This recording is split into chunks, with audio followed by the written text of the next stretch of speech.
There is a place within you that the world cannot reach unless you open the door. And most of us, at some point, have handed over the key. We let their noise become our anger. We let their ignorance become our burden. We carry words that were never meant to grow roots in us. And in doing so, we give our peace away, piece by piece. But what if you could keep your peace no matter the storm?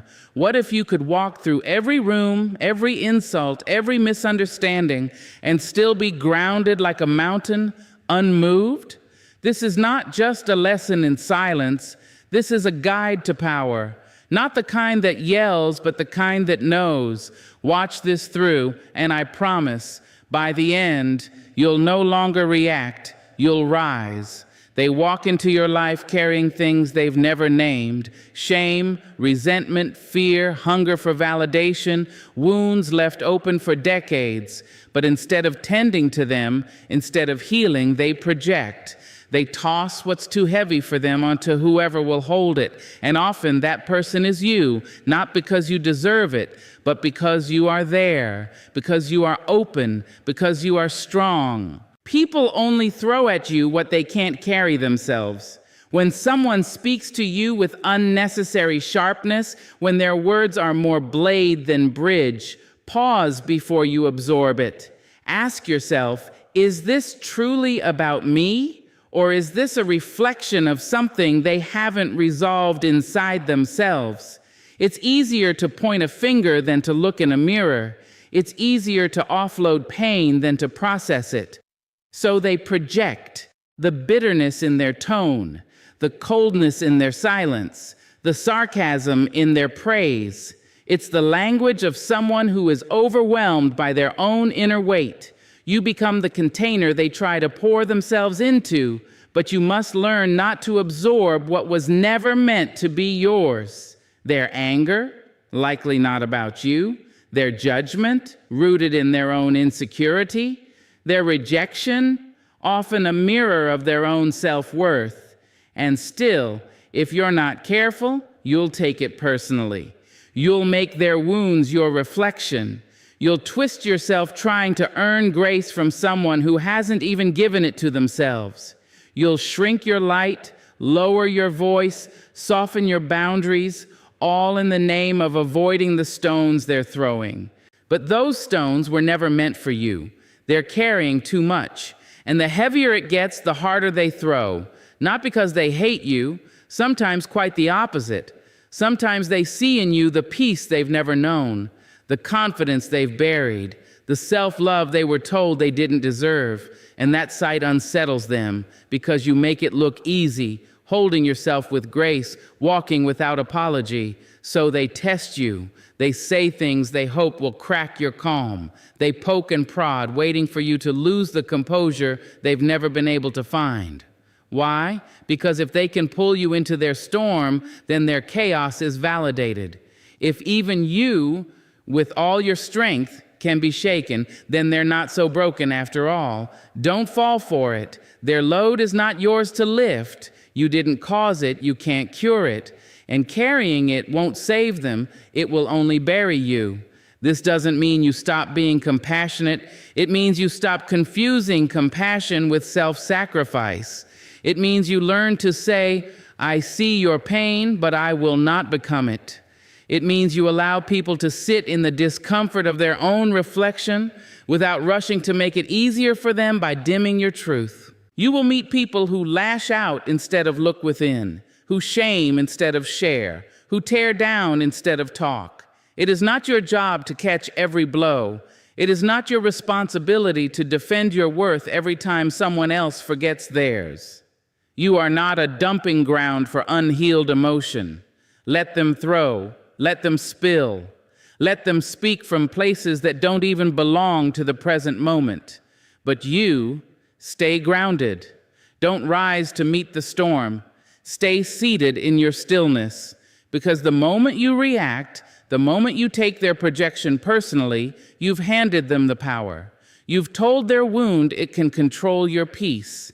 And you've let their story become a stain on your spirit. Choose better. Not for them, for you. Not everything thrown at you is meant to be caught. Sometimes the highest act of grace is to let it fall, to say nothing, to move forward, to refuse to carry what does not belong in your hands. It's not cold, it's not cruel, it's clarity. And clarity will always serve you better than reaction, because people will throw.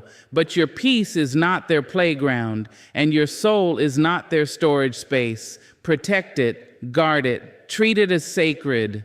And remember, what they throw says more about what's breaking inside them than it ever will about you. They'll come knocking with raised voices and sharpened words, wrapped in urgency and ego. They'll send you invitations to chaos disguised as conversations. And some will even swear it's love, say it's connection, say it's necessary. But listen closely. You are not required to attend every argument you're invited to. You are not required to enter every room that reeks of control or step onto every battlefield someone drags into your peace. Just because someone wants a fight doesn't mean you need to lace up your gloves. There is power in choosing silence, not the kind that retreats in fear, but the kind that rises in wisdom. There's power in saying nothing when they want you loud, in walking away when they want you wrecked, in staying calm when they want you to crack. Most arguments are not about truth. They are about dominance, about distraction, about someone needing to feel like they've won something, even if all they win is your frustration. And many people don't seek understanding. They seek validation for their pain, for their opinions, for their unchecked emotions. They want an opponent, not a partner. They want a reaction, not resolution. That's the trap. They want to pull you into their storm so they don't have to sit in it alone. But your peace is not a gift you owe to anyone who refuses to find their own. There's nothing noble in exhausting yourself to make someone else feel right. There's no prize for who gets the last word. You don't get a medal for staying in rooms that strip you of your joy. You have every right to leave when the tone turns from truth to manipulation. You have every right to say, this conversation no longer serves either of us. You have every right to protect your energy like the precious thing it is, because it is. Every time you stay in a pointless argument just to prove your point, you trade peace for pride.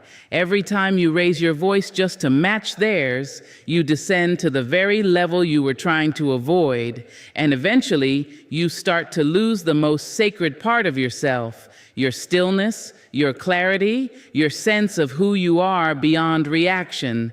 They may call you cold for walking away. They may say you're avoiding things, accuse you of not caring. Let them talk. People who are addicted to conflict will always resent your peace.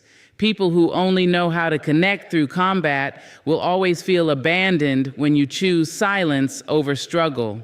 But choosing not to engage is not avoidance. It's mastery.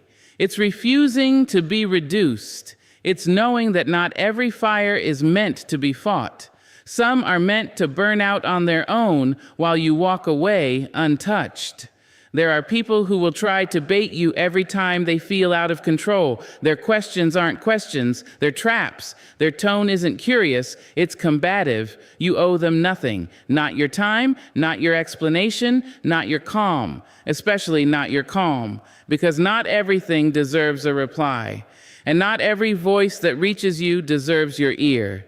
It takes strength to stand up and speak, yes. But it takes a different kind of strength to remain still and centered while others spin around you. That's the kind of strength that doesn't break, doesn't bend, and doesn't get dragged into mud every time someone else forgets how to stand. If you argue with a fool, someone watching may not know the difference. If you argue with someone determined not to listen, you've already lost. You cannot teach someone to understand you by screaming louder. And no one has ever been healed by humiliation. So stop entering wars just because you're invited. Let them battle their shadows without recruiting you. Let them throw their words into an empty hallway. You are not their echo. You are not their sparring partner. You are not here to make their anger feel justified. You're here to protect your light, And sometimes the greatest proof of power isn't in what you say, it's in what you no longer feel the need to say. It's in choosing silence, not because you're weak, but because you've grown. Some battles are won by walking away, not swinging back. Some arguments are lost the moment you enter them. And some peace is preserved by simply remembering you do not need to attend every argument you're invited to. Some invitations are best left unopened. It happens so fast, a word, a tone, a glance, and suddenly your chest tightens, your pulse speeds up, and your mind begins to race. You feel it rising, the heat in your throat, the storm in your belly, the sharp edge of emotion that demands to be released. That is the moment, right there, that single breath between peace and reaction, that single second before your spirit snaps like a dry branch under weight. That is the moment you must choose to breathe. Not because breathing solves everything, not because a breath will make the problem disappear, but because it gives you back your power before you give it away. We are not taught to pause. We are taught to fire back, to defend, to retaliate, to protect our name, our pride, our space. But what if protection doesn't always look like reaction? What if true power is knowing how to hold yourself steady in the face of provocation? What if the greatest strength you could ever learn is the ability to breathe before you break? That breath, that sacred pause, is your anchor in a world that's constantly trying to pull you out of yourself. It's the space where wisdom whispers, even when emotion screams. It's the difference between regretting what you said and being proud of what you chose not to say. We live in a world addicted to speed. Arguments erupt faster than clarity can form. Decisions are demanded in real time. And in that rush, we say things we can't take back. We make choices we wish we could erase. We burn bridges in the name of urgency. But most fires don't start from hate. They start from heat. And heat can be cooled if only we remember to breathe. When someone insults you, you want to strike. When someone dismisses you, you want to be loud. When someone pushes your buttons, you want to push back. That is the natural reflex. But breath teaches you that you are not just a reflex, you are a response. And there's a difference. A reflex is automatic, it's emotional, it's raw, but a response is mindful, it's intentional, it's grounded. The breath is what transforms one into the other. The breath is where your soul reminds your ego that it doesn't have to defend everything. Breathe before you reply to that message. Breathe before you raise your voice. Breathe before you throw back the pain they handed you. Because sometimes what you're about to say isn't your truth, it's your wound. Sometimes the sharpness in your tone is just the echo of an old hurt being poked. Sometimes the rage you feel isn't even from that moment.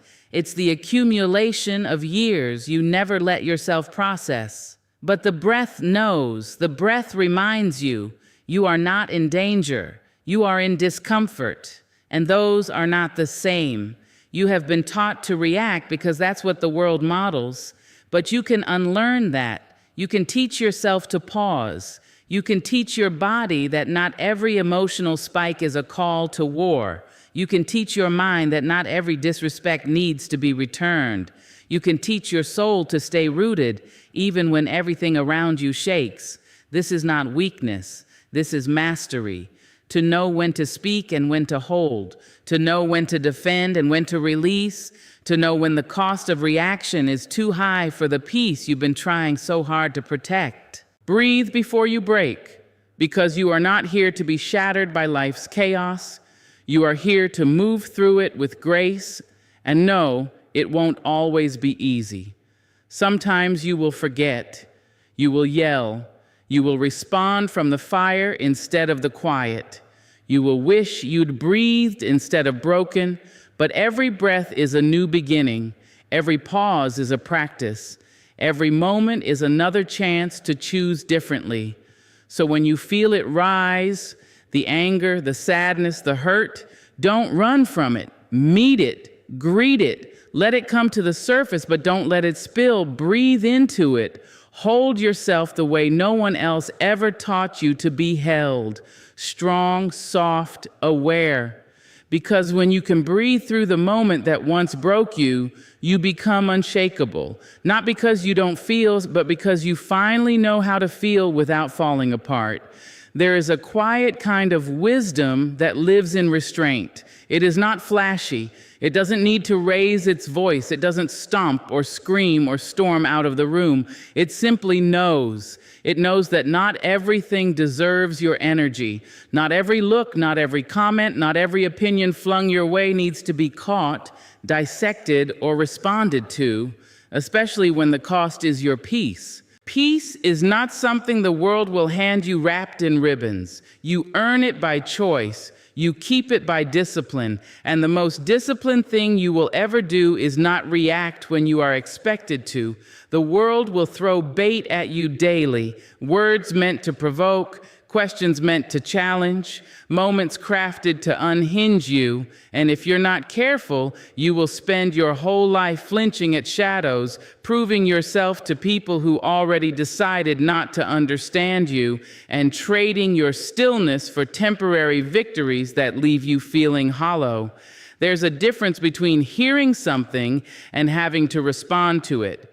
You may hear gossip, lies, criticisms, or projections, but just because it enters your ears doesn't mean it needs to exit your mouth. Not everything is worthy of your voice. Not every comment requires a defense. And not every person has earned a seat close enough to shake you. You don't have to be available to every energy that wants access to you. Some people speak from pain, not from truth. Some people confront not to understand, but to control. And if you react every time you're provoked, you hand them the keys to your peace willingly.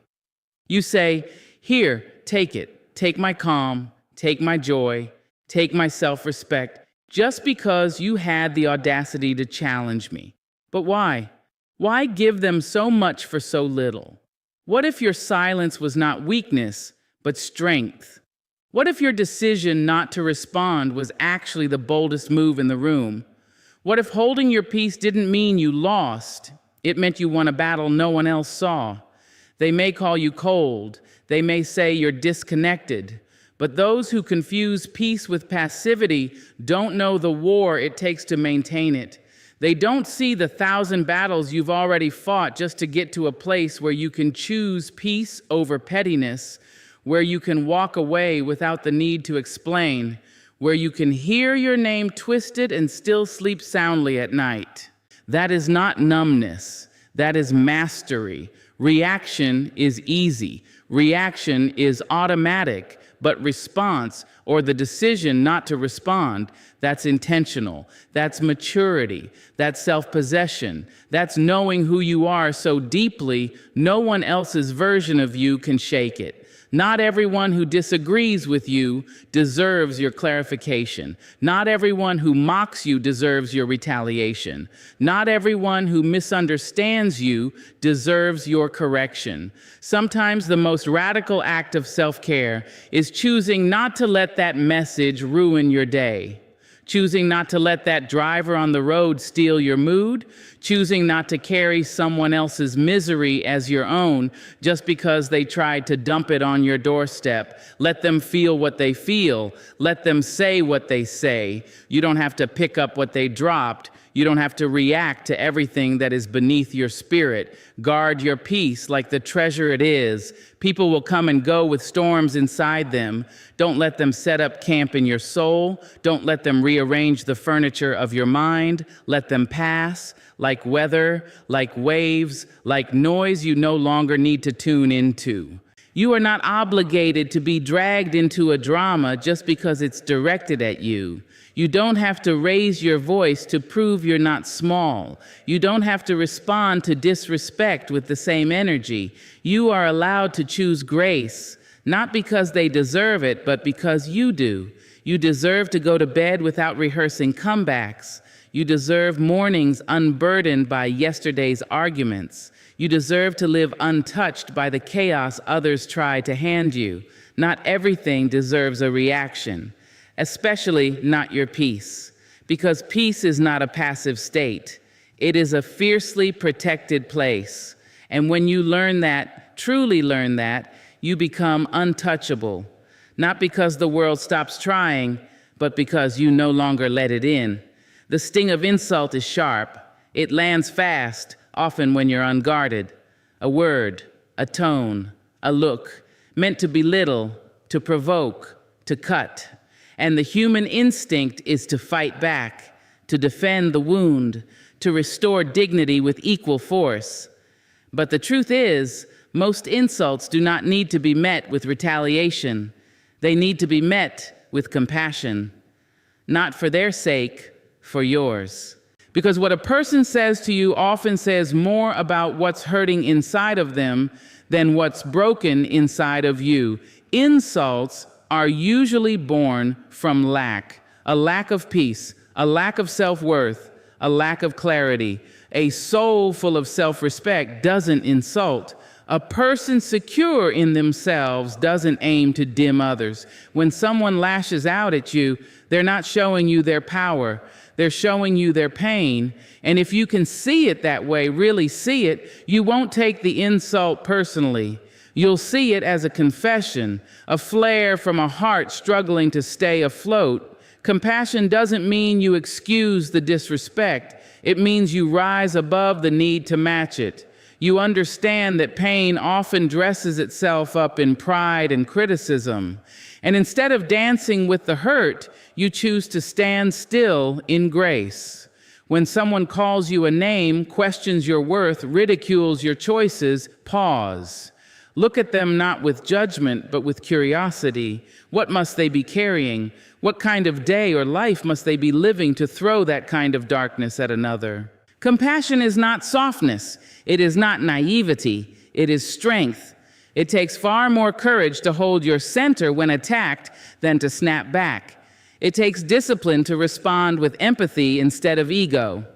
People insult for many reasons: to distract from their own flaws, to feel powerful, to gain attention, to protect their fragile identity. But rarely, if ever, is it truly about you. And when you see through that lens, you take back control. You become the one who chooses the tone, not just receives it. Let them be angry. Let them try to stir the pot. You don't need to drink the bitterness they're offering. Let their words fall to the ground like dry leaves. Let them pile up without ever touching your spirit. That's what compassion gives you, immunity, not to pain, but to reaction. It gives you the ability to look a person in the eye and say, without speaking, I see your suffering, and I won't add to it. You can set a boundary without building a wall. You can walk away without storming off. You can be firm without being cruel. That is what compassion looks like in action. When you practice compassion in the face of insult, you take the oxygen out of the fire. You refuse to fuel their chaos. You deny their drama a stage, and slowly something shifts in you. You start to detach from the need to be understood, the hunger to be right, the impulse to prove your value. You start to realize your value has never lived in someone else's mouth. Compassion teaches you that dignity doesn't always shout. Sometimes it whispers. Sometimes it says nothing at all. Sometimes it simply smiles and steps aside. And yes, you will be misunderstood. People will say you're weak. They'll say you let them get away with it. But let them say what they will. You're not here to manage their opinion. You're here to manage your own integrity. There is a deep, unshakable peace that comes when you no longer let other people's unkindness dictate your character. When you can see them not as enemies, but as human. Flawed, wounded, reacting out of their own trauma, trying to find control in a world that often feels like chaos. That doesn't mean you tolerate abuse. That doesn't mean you ignore toxic patterns. But it does mean you meet them with clarity, not combat.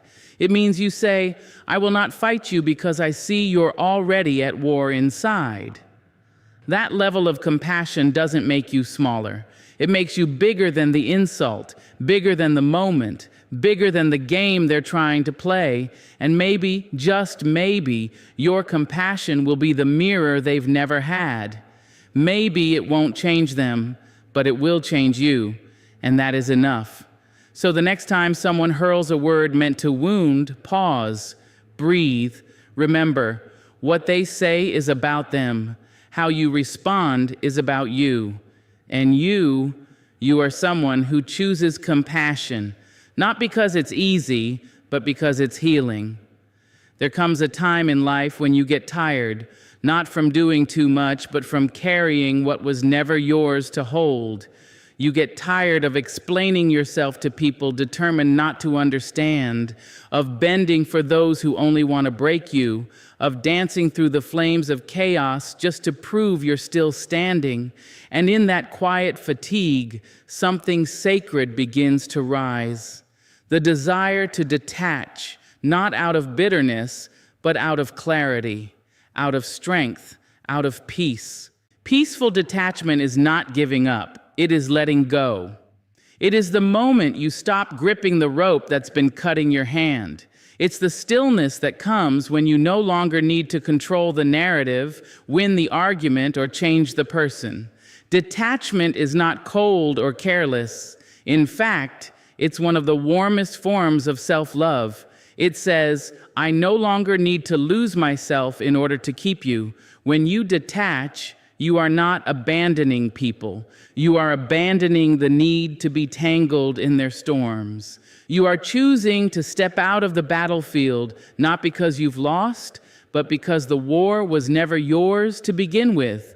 You are reclaiming your mind, your time, your emotional oxygen, because not every fire deserves your fuel. Not every situation requires your presence. We are conditioned to believe that caring means clinging, that love means holding on no matter the cost. But the truth is, real strength is knowing when to release, when to unhook your heart from places that drain it, when to bless people on their way and not follow them into their chaos. That is detachment, not apathy, but discernment, not distance, but dignity. When you reach the level of peaceful detachment, you begin to move differently. You no longer chase closure, you create it. You stop rehearsing the perfect comeback in your mind. You stop checking if they've changed. You stop letting their energy rewrite your own. Instead, you stand in your stillness. You walk in your own rhythm. You protect your spirit like it's sacred, because it is. Peaceful detachment doesn't mean you don't feel. It means you feel deeply, but you choose not to let those feelings hijack your actions. You allow yourself to witness the mess without absorbing it. You can sit across from drama and not sip from its cup. You can hear the insult and let it pass like wind through an open window. You can know your worth so intimately no outside voice can auction it off. And yes, detachment will confuse people. Those used to controlling you through guilt, manipulation, or chaos won't recognize this version of you. They'll call you cold. They'll say you've changed, and they'll be right. You have changed. You've stopped leaking your peace into every open wound around you. You've stopped bleeding for those who never offered a bandage. You've chosen serenity over survival. Peaceful detachment gives you back your power, and not the kind that dominates, but the kind that liberates. You stop needing to prove yourself. You stop needing to be chosen. You stop needing every loose end tied in a bow, because you realize not everything unresolved is yours to fix. Not every broken bond is yours to repair. Sometimes peace means saying nothing, not because you don't care, but because you finally do. About yourself. It means walking away with a smile instead of staying with resentment. It means letting the phone ring, the email sit, the tension dissolve into nothing, simply because your joy is no longer negotiable. You detach not because you're hard, but because you've grown soft with yourself. Gentle, loving, wise. You've learned that being available to every storm leaves you soaked and shivering. You've learned that people will pull you into their fire and ask why you're burning.